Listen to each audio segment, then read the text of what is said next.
At United Nations headquarters in New York, every Wednesday evening, a conference room comes alive. But in contrast to the briefings and discussions of the day, UN staff are gathering here tonight for a meeting of music. I was intrigued by the possibility that in the organization as big as United Nations, there have to be other people who have some musical experiences from before. Predrag Vasic is the president and music director of the UN Symphony Orchestra of the United Nations Staff Recreation Council. I used to be a music director and a conductor in a musical theater in Belgrade in Serbia. When I was about 28, 29, in 1991, I came to the United States, to New York, on vacation during the summer.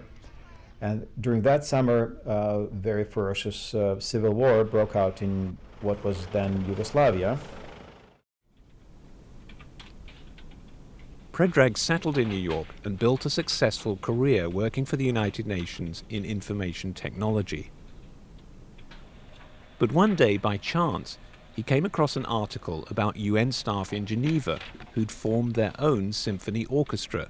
Almost 20 years since he'd left his former career in Belgrade, he saw an opportunity to bring his first love of music back to life and back to the stage. Initially, 12 people responded to his call for participants, but word soon spread. I brought Schubert's Unfinished Symphony. It's a wonderful romantic score from the early 19th century. And we didn't have all the instruments that we needed, but we had the critical ones so that when we played this piece, it sounded reasonably complete. It was a personal rush for me, and I think it was just as delightful and as exciting for the others in the ensemble. Now the orchestra has over 80 musicians from more than 30 countries around the globe. Principal trumpet Randy Rydell formerly worked in the Department for Disarmament Affairs.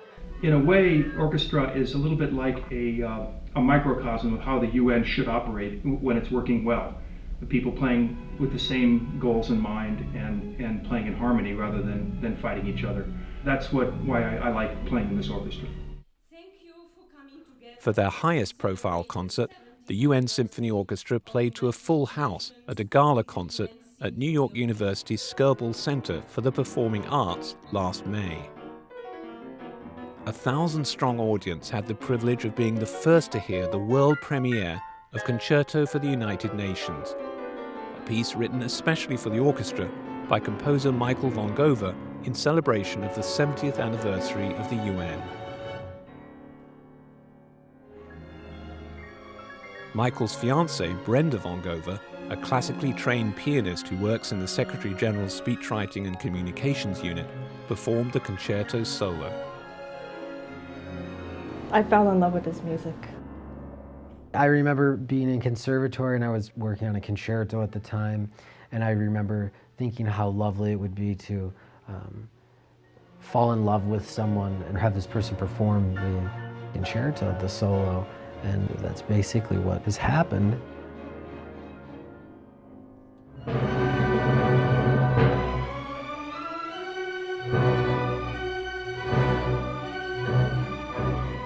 Other pieces that night included Tchaikovsky's Swan Lake, as well as works by Smetana and Rimsky-Korsakov.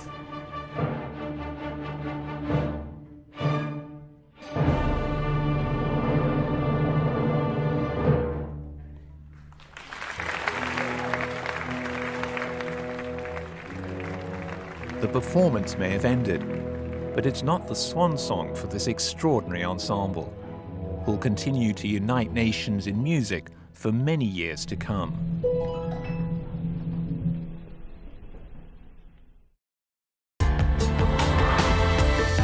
This report was produced by Grace Barrett for the United Nations.